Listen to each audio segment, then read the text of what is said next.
மத்திய கிழக்கில் தீவிரமடைந்து வரும் ஈரான் போர் விவகாரத்தில் கனடா எந்த பக்கமும் சாராமல் நடுநிலைமை வகிக்க வேண்டுமென்று 67% கனேடியர்கள் விரும்புவதாக லிக நிறுவனத்தின் புதிய கருத்து கணிப்பு தெரிவிக்கின்றது.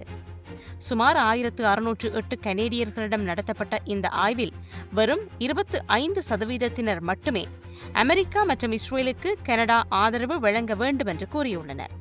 இந்த போரினால் கனடாவில் பயங்கரவாத அச்சுறுத்தல் ஏற்படலாம் என்று 70%, எரிபொருள் மற்றும் உணவுப் பொருட்களின் விலை உயரும் என்று 91% கவலை வெளியிட்டுள்ளனர். குறிப்பாக 58% கனேடியர்கள் இந்த அமெரிக்க இஸ்ரேலிய ஈரான் போரை எதிர்க்கின்றனர். இருப்பினும் ஒரு நேட்டோ உறுப்பினர் தாக்கப்பட்டால் கனடா தனது படைகளை அனுப்ப வேண்டும் என்று 60% ஆதரவு தெரிவித்துள்ளனர்.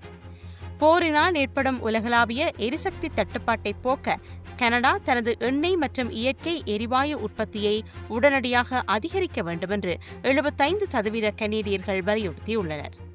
பிரதமர் மாக்கானி தலைமையிலான அரசாங்கத்துக்கு இந்த மக்கள் விருப்பம் ஒரு சவாலான சூழலை ஏற்படுத்தியிருப்பதாக அரசியல் ஆய்வாளர் ஆண்ட்ரூ ஏன்ஸ் தெரிவித்திருக்கின்றார்.